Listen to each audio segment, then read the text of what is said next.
Hello, welcome to the news on NT International, reaching you from Abuja, Nigeria's capital. I am Ado Ademwalso, and the headlines. President Muhammadu Buhari says cooperation among sovereign nations is not longer a choice, but an absolute necessity in the digital age.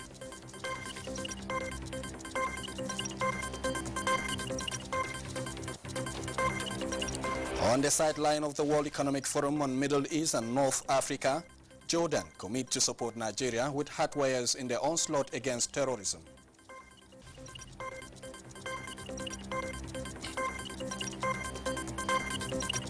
Ahead of the 2019 World Health Day, Nigeria aspires toward ensuring everyone gets prompt medical care.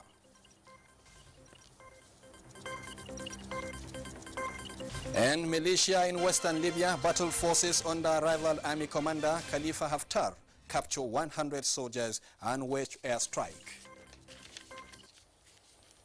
Now the news in details. President Muhammadu Buhari says in this digital age, where physical borders no longer exist to protect events, the most secured cooperation among sovereign nations is not longer a choice, but an absolute necessity.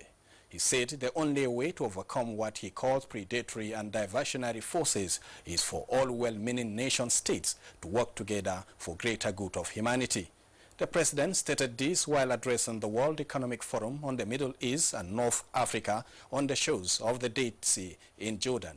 State House correspondent Adamu Sambo reports.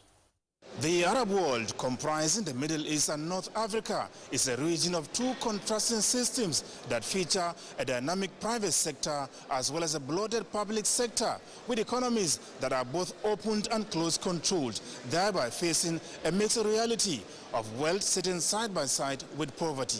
Hello, bonjour, hola, ni hao. This economic forum, entitled Building New Platforms of Cooperation, is therefore aimed at charting the best way forward towards achieving economic growth and job creation, entrepreneurship and innovation, as well as environmental management in the greater interest of the nearly 400 million people in the region. Remember that what you achieve together will be vital to the future we all share. And I am deeply convinced that there is no other way to deal with global challenges than with a smart, evidence-based global response organized in a multilateral way to benefit all. President Muhammadu Buhari, who is a special guest of honor at the event, said there is no region now feeling the full impact of the significant shifts the world is now experiencing on many fronts, like the Middle East and Africa. He said while the region is experiencing the highest growth rates in the world, it is unfortunately playing host to some of the deadliest conflicts in recent history, occasioned by terrorism and insurgency. We must ask ourselves how we, as a region, got to this point. I strongly believe that the lack of socio-economic inclusion was the root cause of many challenges we are experiencing. In this new world without borders, my personal view is stability and sustainability can only be achieved through inclusive economic growth and enhanced cooperation among nations. Africa and the Middle East, the president also emphasized, must focus on policies that will deliver shared economic prosperity for all their citizens. He said with the available resources, the people and markets, more can be done, especially on trade and investment. We are determined to industrialize Nigeria, leveraging our comparative advantage. The Middle East is a natural partner. Our new, inclusive and diversified Nigeria is definitely open to business. We must identify how we can work together. President Buhari said, as friends and allies, countries in the region must not only cooperate and leverage on their relative strengths, but remain open to building new platforms of cooperation. Over 1,000 leaders of government, business, civil society, faith, and academia from over 50 countries are participating at the forum, expected to end on Sunday. From the shores of the Dead Sea in Jordan, about 400 meters below sea level, this is Adamu Sambo, NTA News.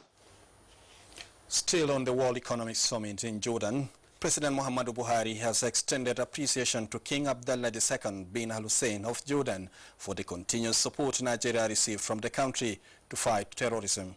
The president says the investment in Nigeria's peace and security by Jordan would always be remembered as the support enabled the Nigerian military to degrade terrorism. State House correspondent Adamu Sambo reports. President Muhammadu Buhari said the international support Nigeria received, particularly from Jordan, showed commitment to making the world a more harmonious and peaceful place where people can live and pursue their interests without fear. He said with such support and encouragement, the country has made significant progress in the fight against Boko Haram, as all the territories under their control before his coming to power have been recaptured and thousands held against their will liberated. The president, however, made a case for Nigeria and Jordan to strengthen trade relations by exploring areas of competitive advantage for the benefit of the two countries and their peoples. King Abdullah of Jordan said his country will continue to support Nigeria with the needed hardware towards ensuring that the global war against terrorism is successfully prosecuted. He said the long-term bilateral relations between both countries will be strengthened through innovative ideas that will benefit their citizens. President Buhari also met with the Minister of Energy, Industry and Mineral Resources of Saudi Arabia, Khalid Al-Fali, assuring him that Nigeria remains committed to the terms of the Organization of Petroleum Exporting Countries, especially on the quota system.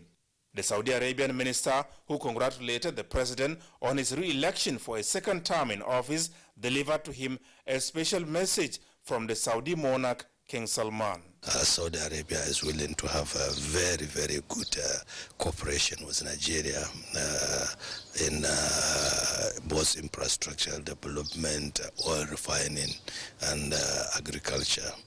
And they have extended an invitation to Mr. President to visit Saudi Arabia with his team to look at the details of all this. And I believe it's very important, and they are very serious about it. President Buhari is expected to proceed to Dubai, United Arab Emirates, on Sunday. From the Dead Sea, Jordan, Adamu Sambo, NTA News. Militias in western Libya fought forces under rival army commander Khalifa Haftar on Friday, capturing 100 of his soldiers and waging an airstrike on one of his positions a day after he declared an offensive to seize Tripoli, the capital of the oil-rich nation. The violence came as UN chief wrapped up his visit Friday, aimed at avoiding an expanded conflict, and said he left with a heavy heart and deep concern. The escalation comes after forces commanded by Haftar, who runs a self-styled Libyan National Army based in the country's east, pushed westward. He brought his troops closer to Tripoli, which is controlled by the UN-backed Presidential Council and Government of National Accord and supporting militias. Elsewhere, Iran moved on Saturday to evacuate more towns and villages threatened by flood after continued rain in the southwest of the country.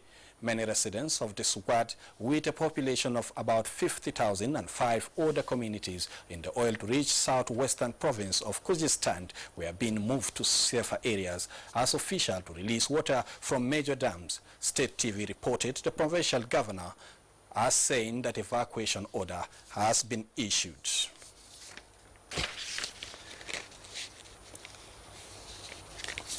Moving on, the House Committee on Foreign Affairs has advised the Ministry of Foreign Affairs to ensure that posting to missions are given to those who have more years in service to reduce the financial burden on the country. These are other recurring projects in the ministry budget over the years came up as the committee engaged the ministry. National Assembly correspondent Omotola Omojola reports. Debt owed Nigerians who are on foreign mission amounting to more than 3 billion naira attracted the committee's attention, advising that calculated posting that ensures fiscal efficiency for the nation should be prioritized. When are you going to find money to pay Nigerians who have labored, who have served this country on foreign missions, I mean, who are back home? For how long? Are we going to continue to roll it over and over and over? If we look at the releases of the funds of overhead for last year, They are only 7 months releases, which means automatically what you have planned to do within the budget year, you are likely going to have issues dealing with the remaining part. We also must, in working together, devise a means where the people who we send out are people who don't have to come back, who are not retiring in 6 months.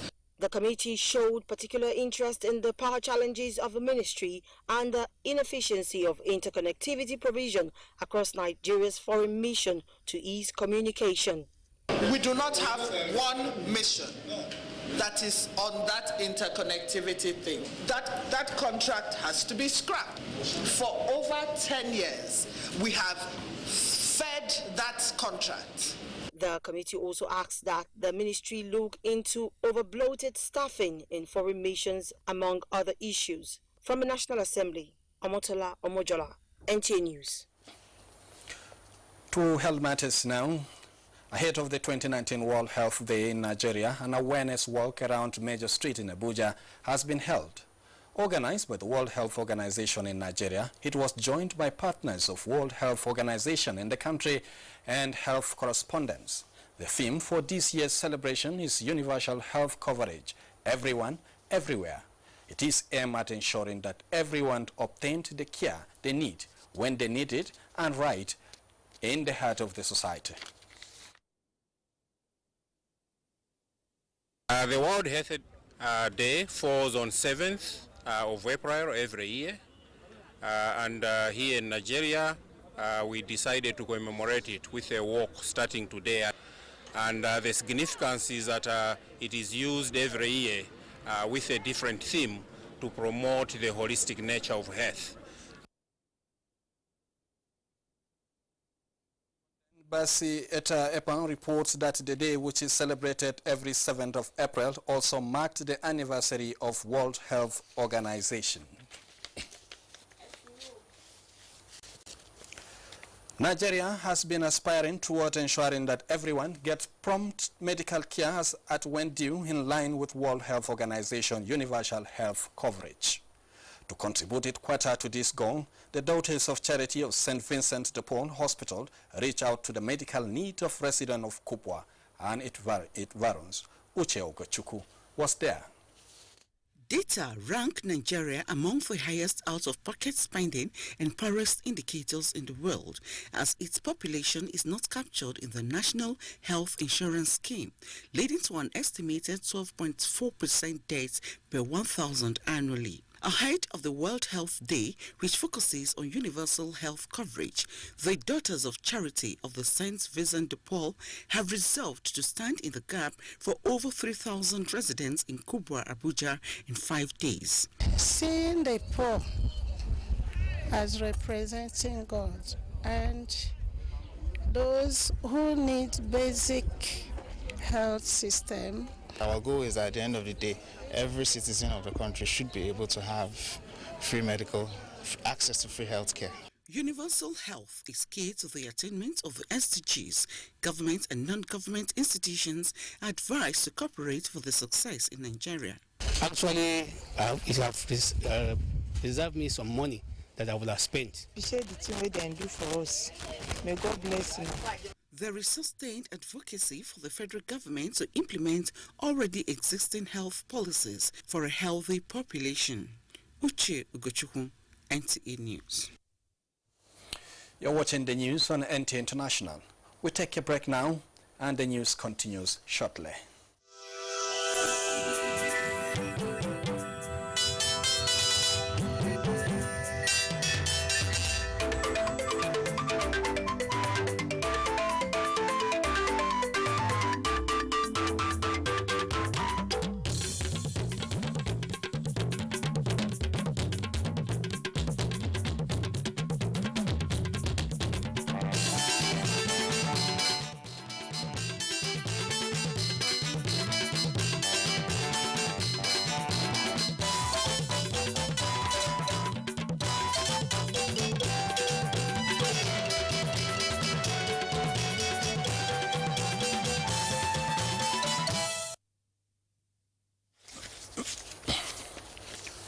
Now, good to know that you're with NTA International. Women's minimal participation in election has multidimensional implication for democratic projects in Nigeria and for the continuous quest for gender equality in Africa's biggest economy. Timothy Yusuf reports on a strategy meeting on experience sharing of female candidates in the 2019 general elections. The 2019 elections is the 6th consecutive general election since the beginning of the Fourth Republic in 1999. This marks what is undoubtedly a measure of democratic processes, especially for conducting periodic elections since the return to civil rule.